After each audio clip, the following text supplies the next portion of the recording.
नमस्कार दोस्तों, मैं दीपक शर्मा आप सभी का स्वागत करता हूं हमारे चैनल दीपक शर्मा कॉन्सेप्ट में। अगर अभी तक आप लोगों ने हमारे चैनल को सब्सक्राइब नहीं किया तो कर लीजिए, ये बिल्कुल फ्री है, इसका कोई पैसा नहीं कटता। इसके करने से मेरी जितनी भी वीडियो आएंगी वो सब वीडियो आप सबसे पहले आसानी से देख पाओगे।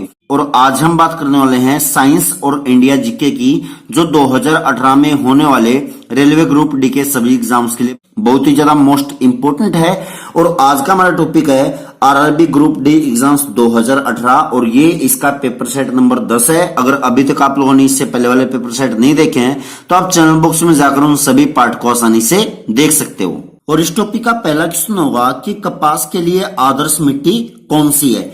तो कपास के लिए जो सबसे ज्यादा फायदेमंद मिट्टी है उस मिट्टी का नाम होगा काली मिट्टी। तो कपास के लिए जो सबसे ज्यादा आदर्श मिट्टी मानी जाती है वो मिट्टी कौन सी होगी? काली मिट्टी। और ये जो काली मिट्टी है ये भारत में मुख्य रूप से दक्कन पठार के क्षेत्र में पाई जाती है। तो क्षेत्र कौन सा होगा? दक्कन का पठार। अब मैं यहां पर बात करूं कि ये दक्कन का पठार भारत में कौन से क्षेत्र में आता है, तो मुख्य रूप से दक्कन का पठार भारत के 2 राज्यों में आता है। अब ये 2 राज्य कौन कौन से होंगे? पहला राज्य होगा गुजरात और दूसरा राज्य होगा महाराष्ट्र राज्य। तो मुख्य रूप से जो दक्कन का पठार है वो कहां पर है? 2 राज्यों में। कौन कौन से हैं? गुजरात और महाराष्ट्र राज्य। और आज के समय में भारत में जो कपास का सबसे ज्यादा उत्पादन करता है वो राज्य कौन सा है? गुजरात। और दूसरे स्थान पर कौन सा है? महाराष्ट्र राज्य। अब आपसे यहां पर यह भी पूछा जा सकता है कि कपास का सर्वाधिक उत्पादन करने वाला राज्य कौन सा है, तो आपका आंसर क्या होगा? गुजरात। अगर गुजरात ऑप्शंस में नहीं है तो आपका आंसर क्या होगा? महाराष्ट्र। तो पहला स्थान किसका होगा? गुजरात का। और दूसरा स्थान किसका होगा? महाराष्ट्र राज्य का। अब काली मिट्टी को एक नया नाम और दे रखा है। अब ये नया नाम कौन सा होगा? रेगड़ मिट्टी। तो आपसे यहां पर ऐसे करके भी पूछा जा सकता है कि रेगड़ मिट्टी का संबंध कौन सी मिट्टी से है, तो ये मिट्टी कौन सी होगी? काली मिट्टी। अब अगर मैं यहां पर बात करूं काली मिट्टी की, तो काली मिट्टी में कुछ ऐसे तत्व हैं जिनकी कमी पाई जाती है, कुछ तत्व ऐसे हैं जो इसमें सबसे ज्यादा मात्रा में पाए जाते हैं। अब हम उन दोनों की बात करेंगे। सबसे पहले हम बात करेंगे कि काली मिट्टी में कौन कौन से तत्वों की कमी पाई जाती है। अब मान ली 2 तत्व ऐसे हैं जो काली मिट्टी में बहुत कम पाए जाते हैं। कौन कौन से हैं? इनमें सबसे पहला नाम आएगा नाइट्रोजन का और दूसरा नाम आएगा फास्फोरस का।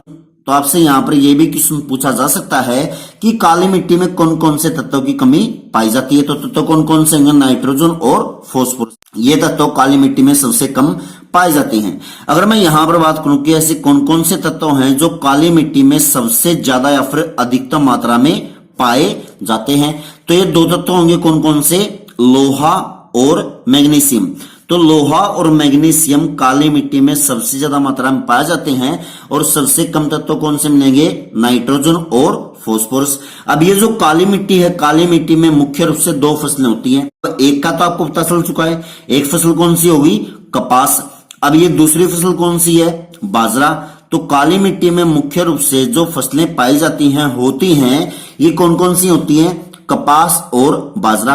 अब अंतिम बात यह है कि कपास को सफेद सोना कहा जाता है। अगर मैं बात करूं यहां पर सफेद सोने की, तो यहां पर आपको 2 चीज याद करनी है भाई। कौन कौन सी? एक तो यहां पर आएगा कपास और दूसरा आएगा प्लेटिनम। अब इन दोनों में अंतर क्या है? अगर साइंटिफिक लैंग्वेज में साइंस के अकॉर्डिंग मैं लेकर चलता हूं तो साइंस में प्लेटिनम को माना जाता है व्हाइट गोल्ड या फिर सफेद सोना।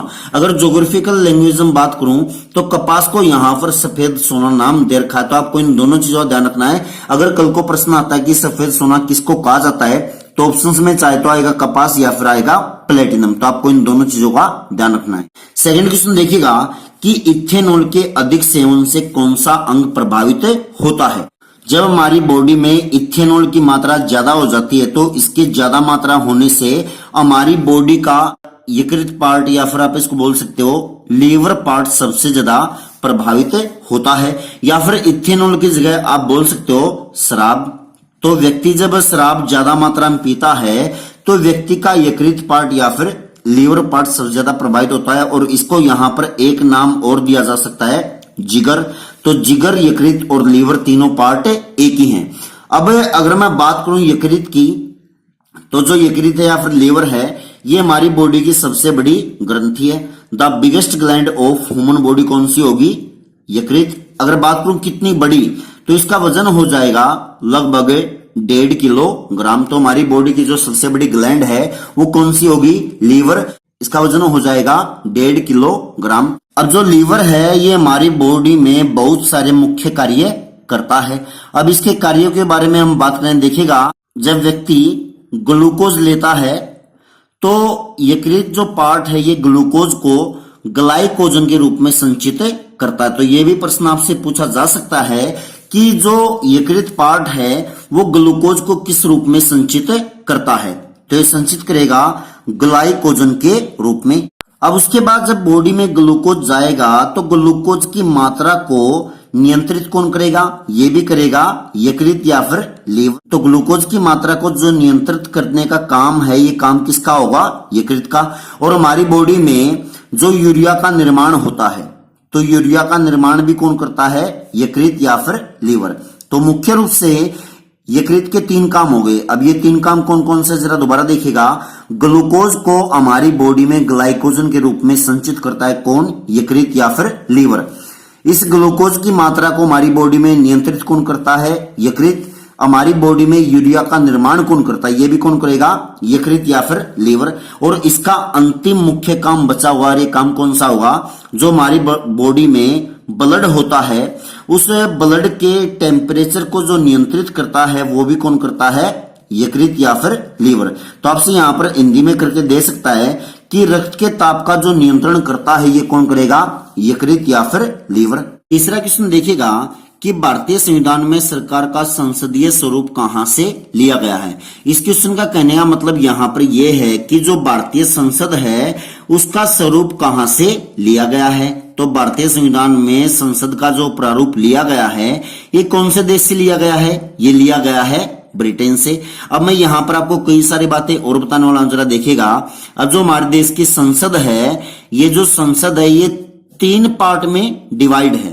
अब ये 3 पार्ट कौन कौन से होंगे?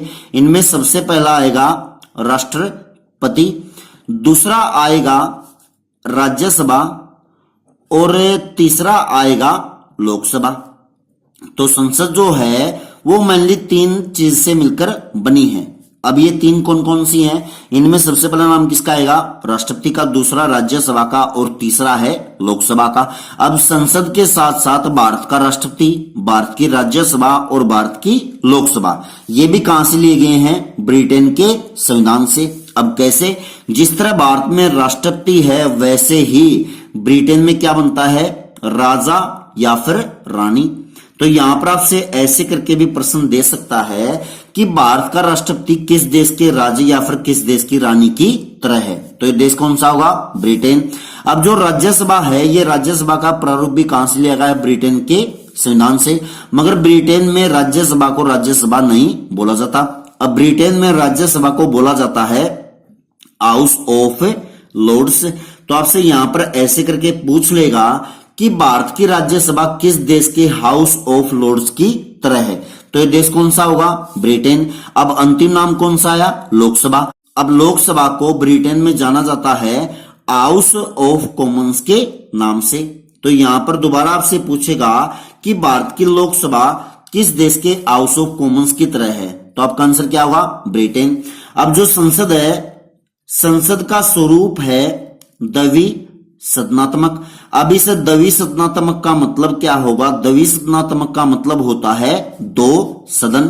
तो भारत की संसद में जो सदन है उनकी संख्या कितनी होगी? 2। अब ये 2 सदन कौन कौन से हो गए? एक हो गया राज्यसभा और एक हो गया लोकसभा। अब जो भारत की संसद है उसमें अधिकतम मेंबर हो सकते हैं 552 जमा में 250। अब ये 552 किसके हैं? लोकसभा के। तो 250 किसके होंगे? राज्यसभा के। जब मैं इन दोनों को जोड़ूंगा तो इनकी संख्या बनेगी लगभग 802। मगर वर्तमान समय में जो संसद में सदस्य हैं इनकी संख्या कितनी है? इनकी संख्या होगी 545 जमा में 245। तो वर्तमान समय में जो संसद में सदस्य हैं उनकी संख्या कितनी होगी? टोटल 790। 545 वर्तमान में किसके हैं? लोकसभा के। और 245 हैं राज्यसभा के। 14 क्वेश्चन देखिएगा कि सभी अम्लों में अनिवार्य रूप से पाया जाने वाला पदार्थ कौन सा है। तो जितने भी एसिड्स होते हैं उन एसिड्स में ये तत्व पाया जाता है हाइड्रोजन। तो सभी अम्लों में कौन सा तत्व पाया जाएगा, पदार्थ पाया जाएगा हाइड्रोजन। अब ये जो अम्ल होते हैं ये स्वाद में खट्टे होते हैं, जो अम्ल होंगे ये स्वाद में खट्टे होते हैं। अब खट्टे होने का इनका रीजन क्या है, वो रीजन होगा कि जो अम्ल का पीएच मान होता है, क्या होता है, पीएच मान। ये पीएच मान होता है 7 से कम। अगर कोई भी पदार्थ है उसका पीएच मान 7 से कम है तो क्या कहलाएगा, अम्ल। और कोई भी अम्ल होता है उनका स्वाद कैसा होता है, खट्टा होता है। अभी आपको यहां पर 3 अम्लों के नाम याद रखने हैं। अब ये 3 अम्ल कौन कौन से, इनमें सबसे पहला नाम आता है HCl या फिर आप इसको बोल सकते हो हाइड्रोक्लोरिक एसिड। उसके बाद दूसरा नाम आएगा नाइट्रिक एसिड का या फिर नाइट्रिक अम्ल। और तीसरे अम्ल का नाम आएगा ऑक्जेलिक एसिड या फिर ऑक्जेलिक अम्ल। तो ये जो 3 अम्ल हैं इनके ऊपर सबसे ज्यादा बार प्रश्न पूछे गए हैं। वो कैसे, जरा देखिएगा। सबसे पहले यहां पर नाम आता है HCl एसिड का।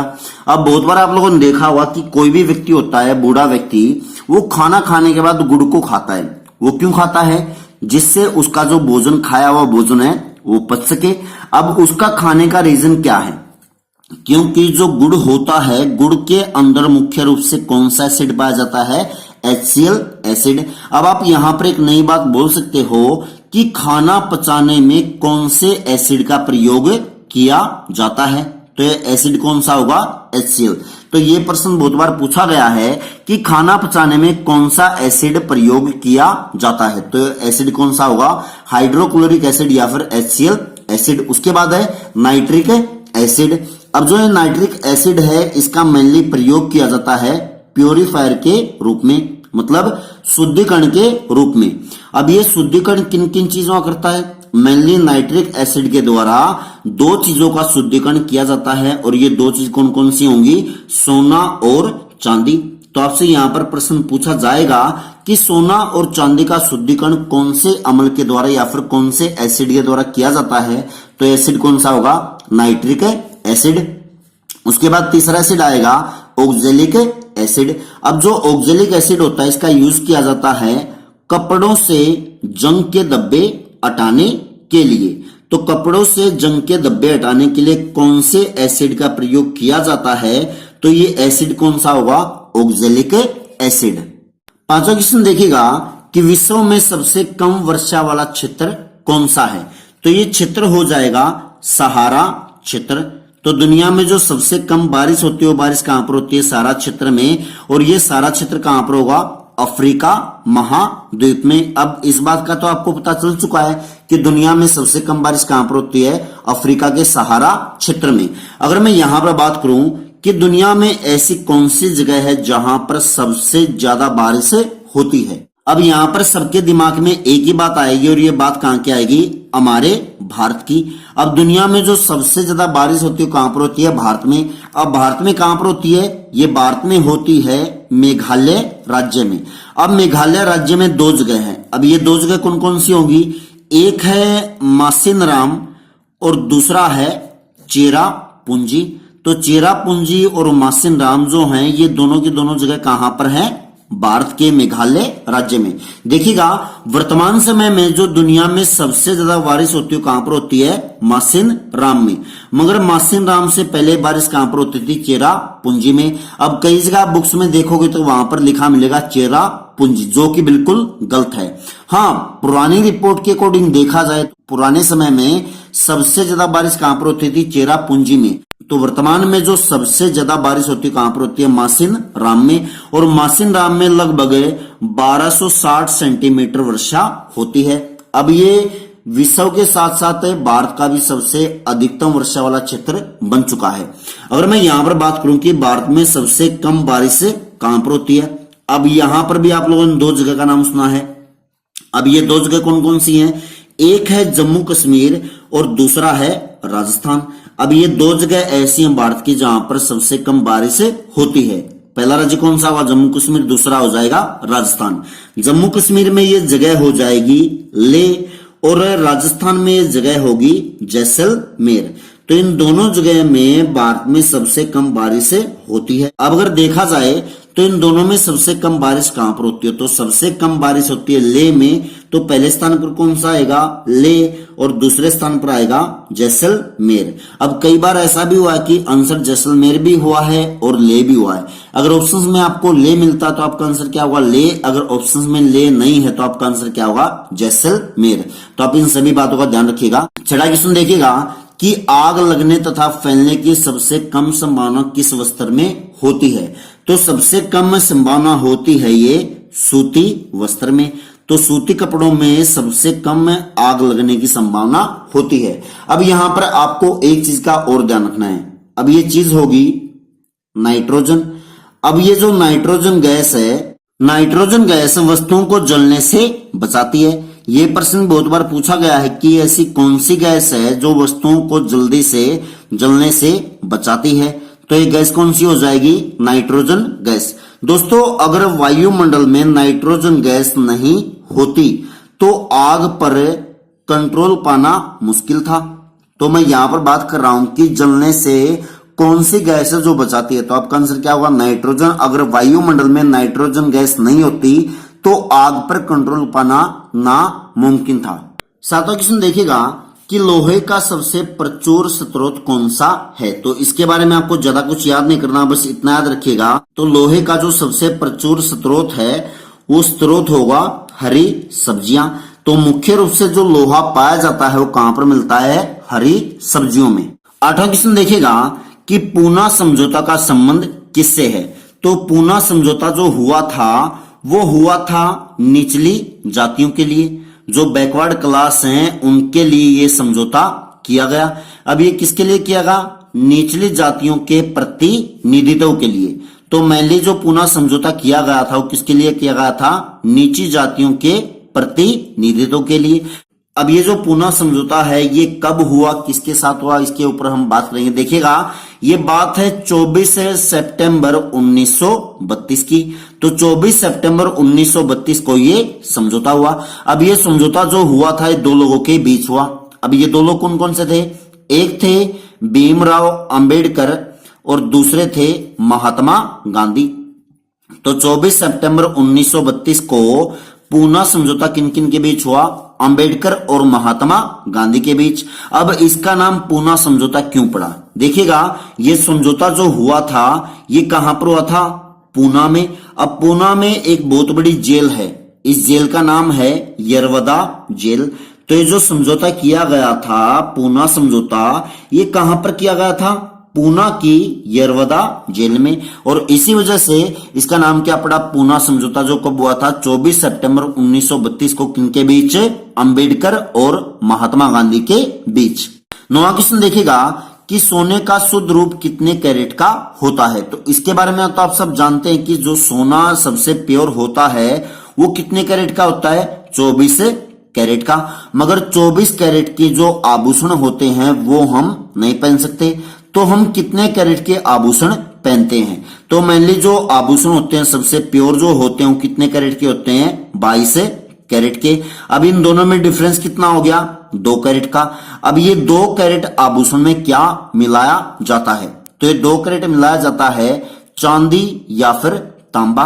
अब आपसे यहां पर प्रश्न पूछा जा सकता है कि जब सोने से आभूषण बनाते हैं तो मिश्रण के रूप में उनमें कौन सी धातुएं मिलाई जाती हैं। तो आपका आंसर क्या होगा, चांदी और तांबा।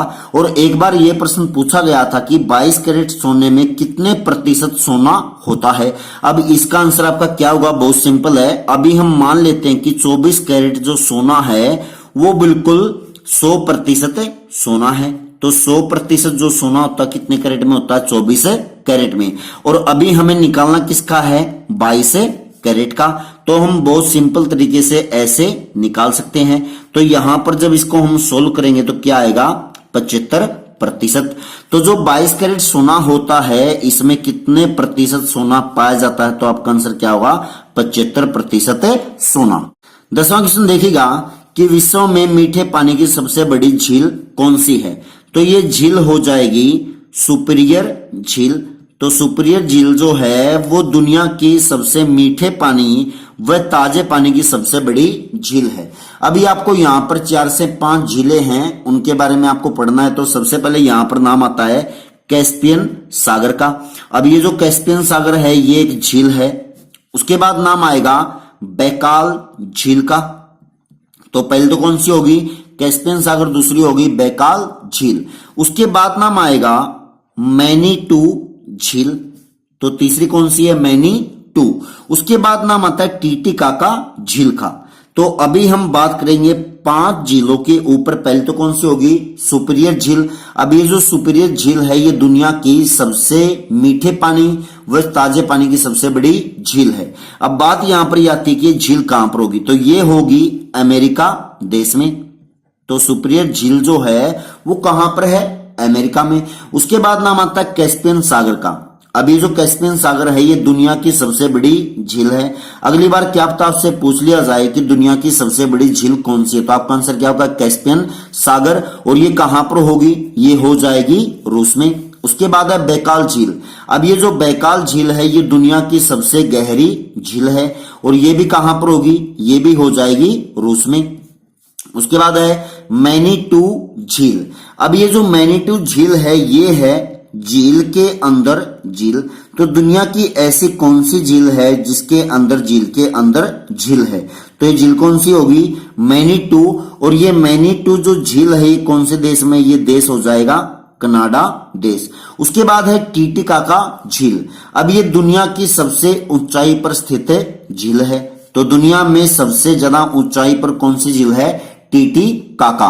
और ये टीटीकाका जो झील है कहां पर होगी, दक्षिण अमेरिका में। तो आपको 5 झीलों के बारे में सारी बातें पता होनी चाहिए। 11वां क्वेश्चन देखिएगा कि शरीर के ताप का नियंत्रण कौन करता है। तो शरीर के जो ताप का, टेम्परेचर का जो नियंत्रण किया जाता है ये किसके द्वारा किया जाता है, हाइपोथैलेमस के द्वारा। अब बात यहां पर यह आती है कि हाइपोथैलेमस क्या है। तो हाइपोथैलेमस जो है ये हमारी बॉडी के ब्रेन का एक पार्ट है। मेनली जो बॉडी का ब्रेन होता है इसके मेनली कितने पार्ट हैं, 5 पार्ट हैं। अब इन 5 पार्ट के ऊपर हम बात करेंगे। इनमें सबसे पहला नाम आता है सेरिब्रम का। तो ह्यूमन बॉडी का जो ब्रेन है उसका पहला पार्ट कौन सा है, सेरिब्रम। सेकंड पार्ट आएगा सेरिबेलम।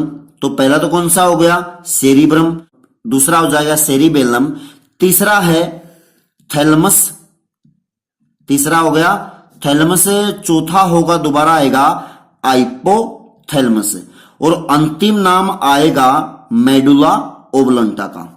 अब जो हमारा मानव शरीर है उसको टोटली रूप से जो कंट्रोल करता है वो कौन करता है, मस्तिष्क या फिर ब्रेन। अब जैसे यहां पर पूछा गया है कि शरीर के जो टेम्परेचर होता है उसका नियंत्रण कौन करता है, तो ये कौन करता है, ब्रेन। और ये ब्रेन का कौन सा पार्ट करेगा, हाइपोथैलेमस। तो ब्रेन के मुख्य रूप से 5 पार्ट हैं। अभी हम 5 पार्ट के ऊपर बात करेंगे। तो सबसे पहला पार्ट कौन सा है, सेरिब्रम।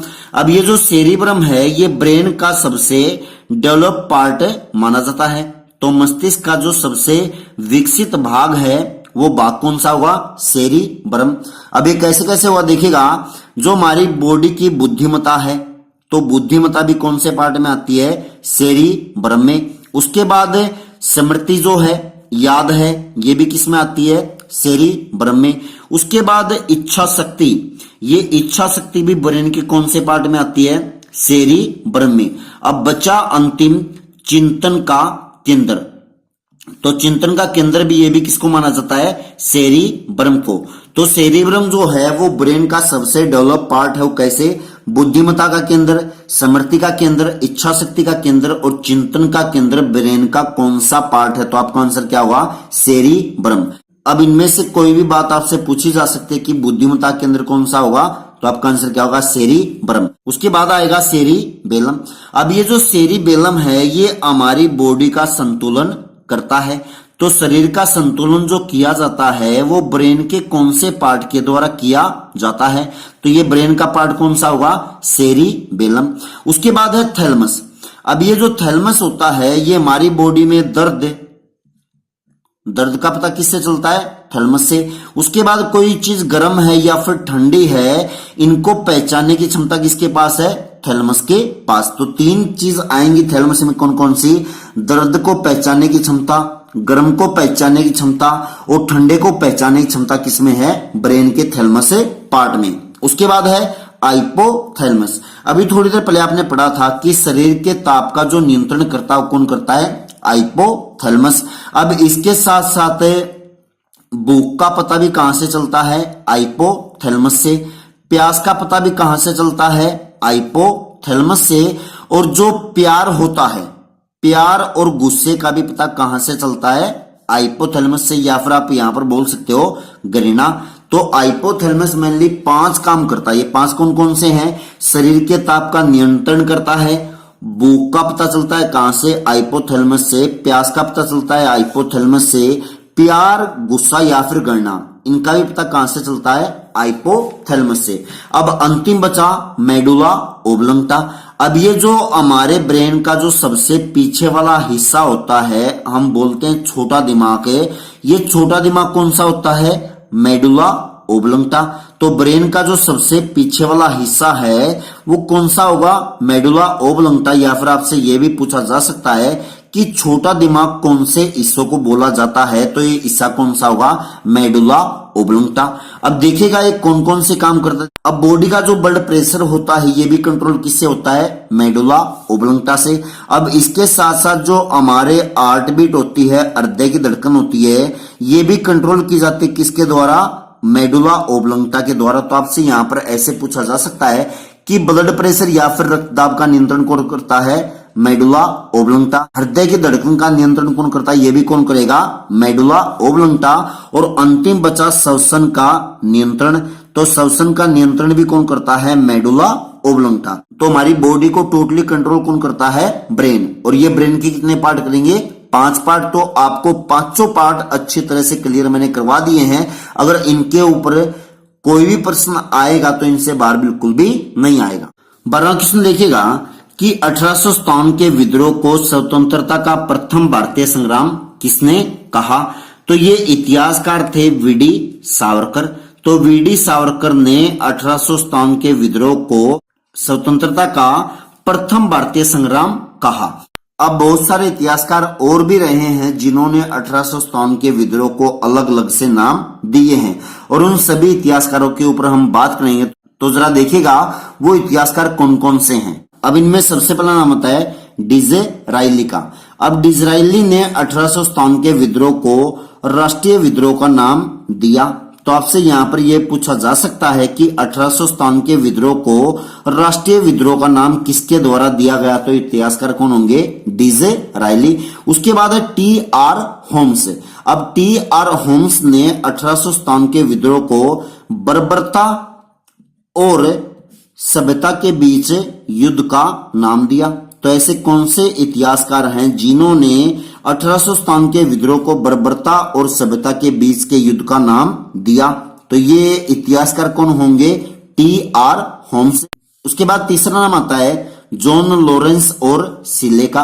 अब जॉन लॉरेंस और सिले ने 1857 के विद्रोह को एक नया नाम दिया, और इन्होंने नया नाम दिया सिपाही विद्रोह। अब जॉन लॉरेंस और सिले के अनुसार 1857 का जो विद्रोह था ये कौन सा विद्रोह था? सिपाही विद्रोह। तो ऐसे भी प्रश्न दे सकता है कि 1857 के विद्रोह को किसने सिपाही विद्रोह का नाम दिया? तो ये इतिहासकार कौन होंगे? जॉन लॉरेंस और सिले। अब अंतिम नाम क्या बचा? जेम्स आउटरम व डब्ल्यू टेलर।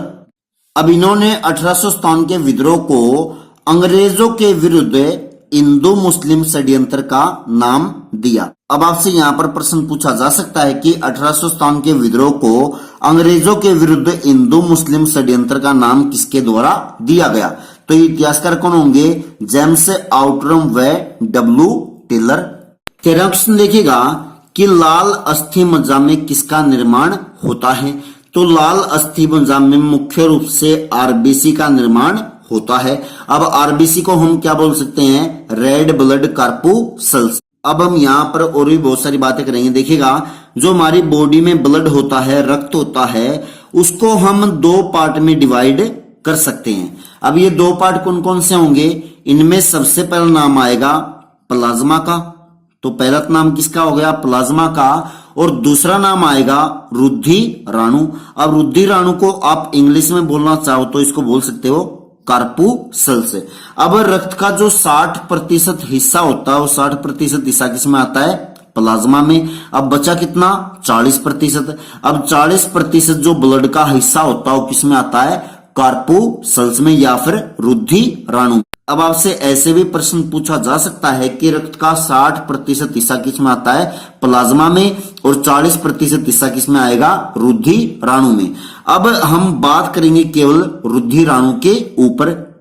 जो हमारी बॉडी में मुख्य रूप से ब्लड बनता है वो कहां पर बनता है? कार्पुसल्स में या फिर रुद्धि राणु में। अब ये जो रुद्धि राणु वाला ब्लड है वो 3 पार्ट में डिवाइड है। कैसे? इनमें सबसे पहला नाम आता है आरबीसी का, दूसरा नाम आता है डब्ल्यूबीसी का, और तीसरा नाम आता है रक्त बिंबाणु या फिर ब्लड प्लेटलेट्स। अभी देखिएगा जरा, जो रुद्धि राणु है, कार्पुसल्स हैं, उसके 40% हिस्से में से 3 चीज बन चुकी है। कौन कौन सी?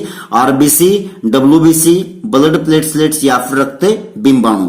और अभी आप लोगों ने यहां पर पढ़ा है कि लाल अस्थि मज्जा में आरबीसी का निर्माण होता है। ये बात बिल्कुल सही है। अगर भ्रूण अवस्था हो तो भ्रूण अवस्था के दौरान जो आरबीसी बनती हैं, ये आरबीसी कहां पर बनती हैं? इन आरबीसी का निर्माण होता है लीवर में, या फिर आप बोल सकते हो कि भ्रूण अवस्था के दौरान आरबीसी का निर्माण 2 जगह पर होता है। अब ये 2 जगह कौन कौन सी हैं? एक तो हो गया यकृत या फिर लीवर, और दूसरी जगह कौन सी होगी? प्लीहा। अब एक प्रश्न बहुत बार पूछा है कि जो आरबीसी होती है उसका जीवन काल कितना होता है?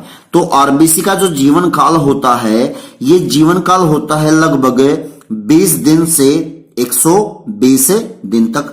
अब 20 दिन से 120 दिन तक इसका जीवन काल होगा। इसके बाद इसकी मृत्यु हो जाती है। तो आरबीसी की जो मृत्यु होती है वो कितने दिन के बाद हो जाती है? 120 दिन के बाद। अब इनकी मृत्यु कहां पर होती है? तो आरबीसी की जो मृत्यु होती है ये मृत्यु कहां पर होती है? यकृत में। तो इस बात का भी आपको ध्यान रखना है कि भ्रूण अवस्था के दौरान आरबीसी का निर्माण कहां पर होता है? यकृत या फिर लीवर में, और इसके साथ साथ प्लीहा में भी। मगर अंत में जो आरबीसी की मृत्यु होती है लगभग 120 दिन के बाद, ये मृत्यु कहां पर होती है? यकृत या फिर लीवर में।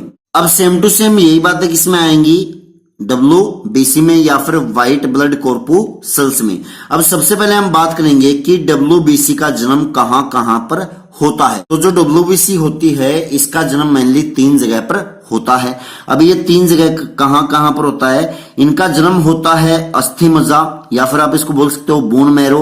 इसके साथ साथ इनका जन्म यकृत में भी होता है, लीवर में, और इसके साथ साथ प्लीहा में इनका जन्म होता है। तो डब्ल्यूबीसी का जो जन्म होता है बॉडी के 3 पार्ट में होता है। अब ये 3 पार्ट कौन कौन से हैं? अस्थि मज्जा, यकृत और प्लीहा। और लगभग जो इसका जीवन काल होता है डब्ल्यूबीसी का, ये जीवन काल होता है 2 से लेके 4 दिन तक, जिसके बाद इसकी मृत्यु हो जाती है। और जो डब्ल्यूबीसी होती है इसकी मृत्यु हो जाती है रक्त के अंदर ही। दोनों में अंतर बस इतना है। तो आरबीसी है, इसकी मृत्यु कहां पर होती है? यकृत में, मगर डब्ल्यूबीसी की मृत्यु कहां पर होती है? ब्लड के अंदर ही। 14वां क्वेश्चन देखेगा कि सिकंदर की मृत्यु कहां हुई थी। तो सिकंदर की जो मृत्यु हुई थी, यह मृत्यु हुई थी कहां पर? बेबीलोन में। अभी हम सिकंदर के ऊपर बहुत सारी बातें करेंगे। देखिएगा सबसे पहले ये बात है 356 ईसा पूर्व की, और ये बात है ग्रीक की। ग्रीक में एक जगह है जिसका नाम क्या है? पेला। तो ग्रीक के पेला में 356 ईसा पूर्व में सिकंदर का जन्म हुआ। यह भी प्रश्न बहुत बार पूछा गया है कि सिकंदर का जन्म कब हुआ। तो बस इतना सा पूछा गया कि कब हुआ, तो ये कब हुआ? 356 ईसा पूर्व में। अब क्या पता इन फ्यूचर आपसे पूछ ले कि सिकंदर का जन्म कहां पर हुआ था। तो ये जन्म कहां पर हुआ था? ग्रीक के पेला में। अब एक प्रश्न और भी बहुत बार पूछा गया है कि जो सिकंदर थे इनके गुरु का नाम क्या था। तो सिकंदर के गुरु का नाम था अरस्तु। और सिकंदर ने जो सबसे पहले भारत विजय अभियान स्टार्ट किया था, ये अभियान शुरू किया गया 326 ईसा पूर्व में। अब ऐसा नहीं कि सिकंदर अकेला ही था, सिकंदर का सेनापति भी था, और ये बहुत ही ज्यादा फेमस रहा सेनापति, जिसका नाम था सेल्यूकस निकेटर। इस पे भी प्रश्न कई बार पूछा गया है कि सिकंदर के सेनापति का नाम क्या था? तो इनका नाम क्या होगा? Seleucus Nicator. अब सिकंदर सेल्यूकस निकेटर के साथ 326 ईसा पूर्व में ग्रीक से निकल चुका था। अब ये सबसे पहले भारत में कहां पर पहुंचा? पंजाब में। और जब ये पंजाब में पहुंचा तो उस समय पंजाब का शासक कौन था? पोरस। तो सबसे पहले पोरस और सिकंदर के बीच युद्ध हुआ। अब इस युद्ध को 3 नाम दिए गए। अब ये 3 नाम कौन कौन से दिए गए जरा देखिएगा। इसको सबसे पहला नाम दिया गया हाइडेस्पीज का युद्ध, या फिर वीतस्ता का युद्ध, या फिर आप बोल सकते हो झेलम का युद्ध। अब इनको ये नाम क्यों दिए गए? देखिएगा, प्राचीन समय में झेलम नदी को क्या बोलते थे? वीतस्ता। और ये जो पोरस और सिकंदर के खिलाफ जो युद्ध हुआ था पंजाब में, ये कौन सी नदी के किनारे हुआ था? झेलम नदी के किनारे। अब ये युद्ध जीत लिया गया था किसके द्वारा? सिकंदर के द्वारा। अब ये युद्ध जीतने के बाद सिकंदर अपनी सेना के साथ आगे बढ़ा, और आगे बढ़ने के बाद इसकी सेना के साथ ये कहां पर पहुंच गया? व्यास नदी के किनारे। अब व्यास नदी किनारे पर जाने के बाद सिकंदर की सेना ने आगे बढ़ने से बिल्कुल मना कर दिया। और ये बात है लगभग 325 ईसा पूर्व की। तो 325 ईसा पूर्व में आइडेस्पीज वीतस्ता या फिर झेलम का युद्ध हुआ था किसके बीच? पोरस और सिकंदर के बीच। और 325 ईसा पूर्व में ही सिकंदर की सेना ने व्यास नदी से आगे बढ़ने से मना कर दिया। अब 325 ईसा पूर्व में ही सिकंदर अपने देश वापस लौट गया, और वापस लौटने के बाद लगभग 323 ईसा पूर्व में मात्र 33 वर्ष की आयु में सिकंदर की मृत्यु हो गई। ये प्रश्न बहुत बार पूछा गया है कि सिकंदर की मृत्यु कब हुई? तो आपका आंसर क्या हुआ? 323 ईसा पूर्व में। और ये कितने वर्ष की आयु मरा था? 33 वर्ष की आयु में। 15 क्वेश्चन देखेगा कि रक्तदाब को मापने में किस उपकरण का प्रयोग किया जाता है? तो ये उपकरण है स्फिग्नोमीटर। तो स्फिग्नोमीटर के द्वारा ब्लड प्रेशर को मापा जाता है। अब कई सारे उपकरण और हैं जिनके ऊपर प्रश्न आते हैं, बहुत बार पूछा गया है, और जिनसे सबसे ज्यादा बार पूछा गया है उन्हीं उपकरणों के ऊपर हम अभी बात करने वाले हैं। इसमें सबसे पहला नाम आता है बैरोमीटर का। बैरोमीटर के द्वारा मापा जाता है एयर प्रेशर या फिर वायु दाब। ये प्रश्न बहुत बार पूछा गया है कि वायु दाब को किसके द्वारा मापा जाता है? तो आपका आंसर क्या होगा? बैरोमीटर। उसके बाद है कार्डियोग्राम। अब ये जो कार्डियोग्राम है इसके द्वारा मापा जाता है हृदय गति को, कि हृदय गति की जांच किसके द्वारा, किस उपकरण के द्वारा होती है? तो ये उपकरण कौन सा होगा? कार्डियोग्राम। उसके बाद है फेदोमीटर। अब फेदोमीटर के द्वारा समुद्र की गहराई मापी जाती है। अब कैसे करके प्रश्न पूछा जाएगा कि समुद्र की गहराई किसके द्वारा मापी जाती है? तो ये उपकरण कौन सा होगा? फेदोमीटर। उसके बाद है मैनोमीटर। मैनोमीटर के द्वारा गैस के प्रेशर को मापा जाता है, कि गैस दाब का मात्रक कौन सा होगा? मैनोमीटर। उसके बाद है सिस्मोग्राफ। अब सिस्मोग्राफ के द्वारा पता चलाया जाता है भूकंप का, कि भूकंप का पता कौन से उपकरण के द्वारा चलता है? तो ये उपकरण कौन सा होगा? सिस्मोग्राफ। 16 क्वेश्चन देखेगा कि राज्यसभा के 1/3 सदस्यों की जगह को भरने हेतु कितने वर्ष में चुनाव होता है? तो ये चुनाव किया जाता है 2 वर्ष के अंतराल पर। अभी हम दोनों के ऊपर बात करेंगे, लोकसभा के ऊपर भी और राज्यसभा के ऊपर भी। अब आप लोगों ने एक चीज बहुत बार पढ़ी है कि संसद का ऐसा कौन सा सदन है जो अस्थायी है? तो ये अस्थायी सदन कौन सा है? लोकसभा। अब बचा कौन सा? राज्यसभा। तो राज्यसभा कौन सा होगा? स्थायी सदन।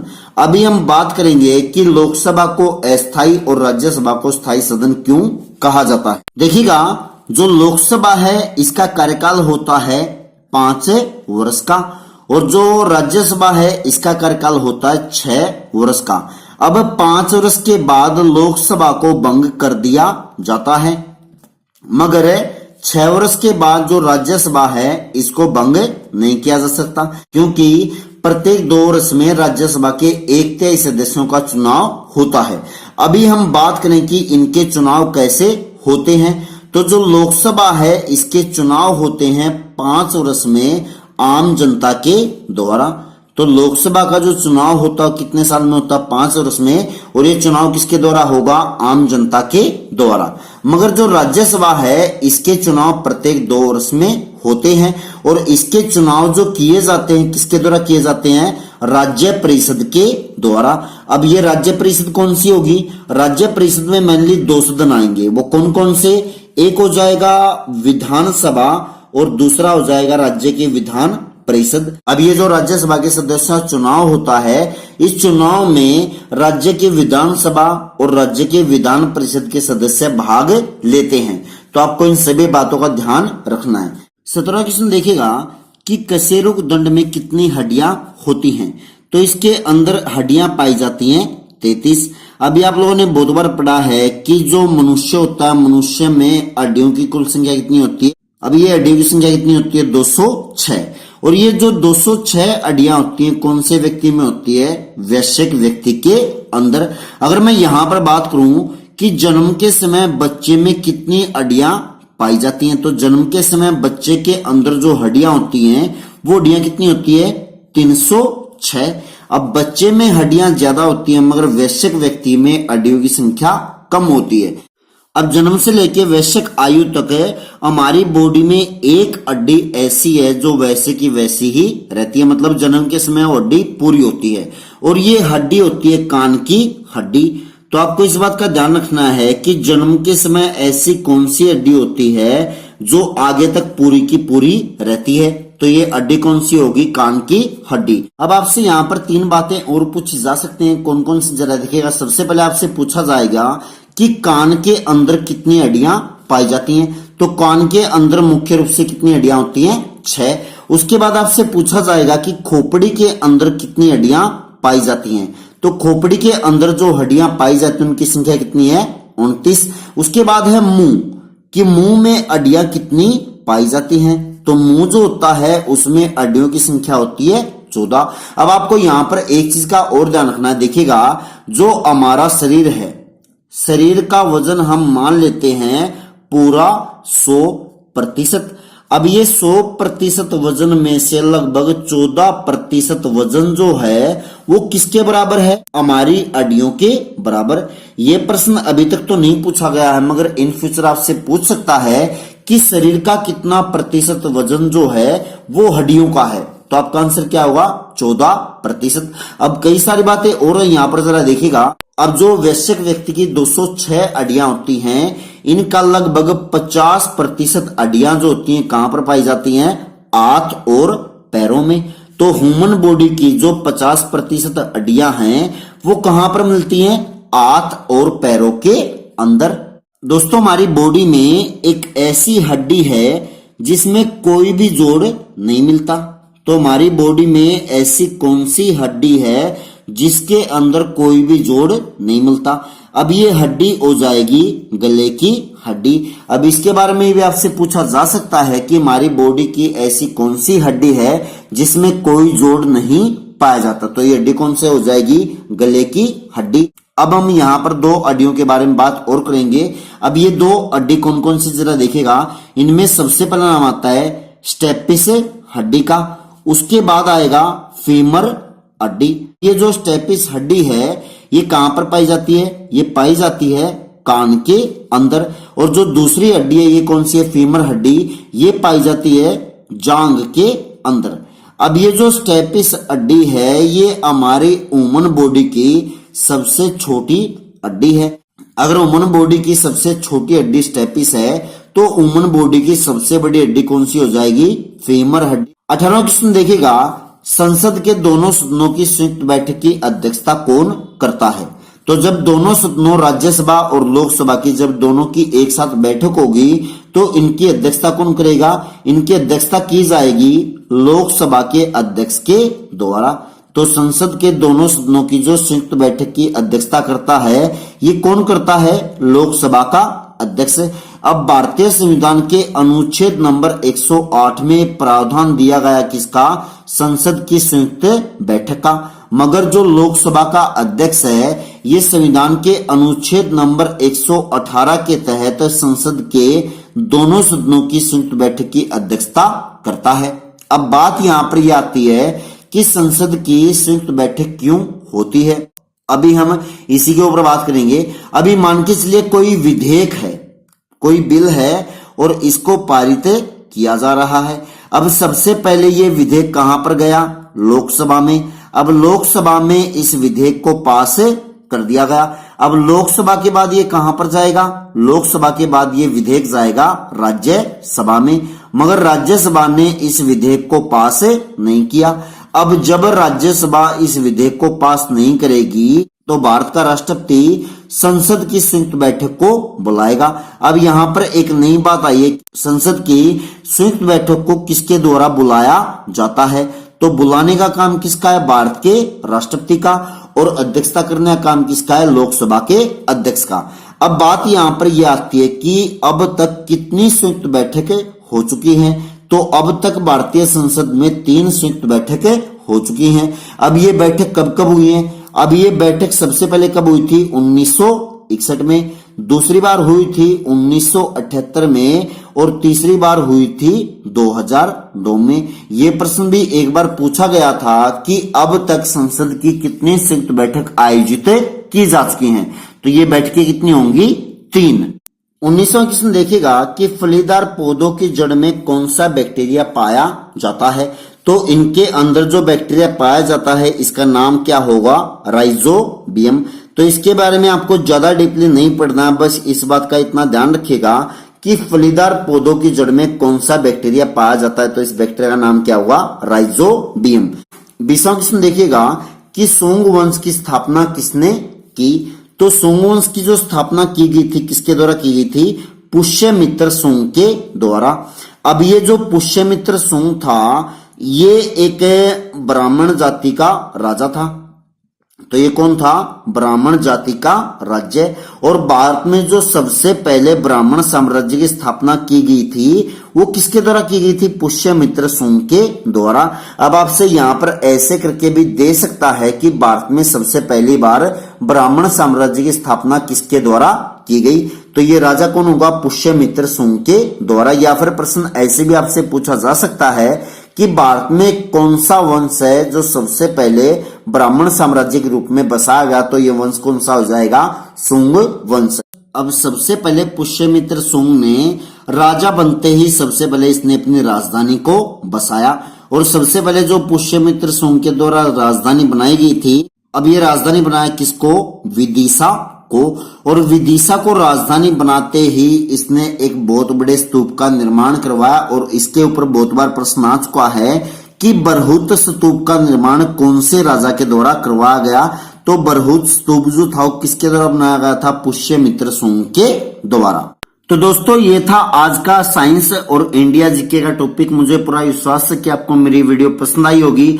अगर आप मुझे सपोर्ट करना चाहते हैं तो जितना हो सके इस वीडियो को शेयर करें। इसके करने से मुझे मोटिवेशन मिलेगा और अगली बार मैं आप लोगों के लिए इससे भी अच्छी वीडियो लेकर आऊंगा। तो चलिए दोस्तों हम मिलते हैं नेक्स्ट वीडियो में। तब तक के लिए जय हिंद, जय भारत, जय हरियाणा।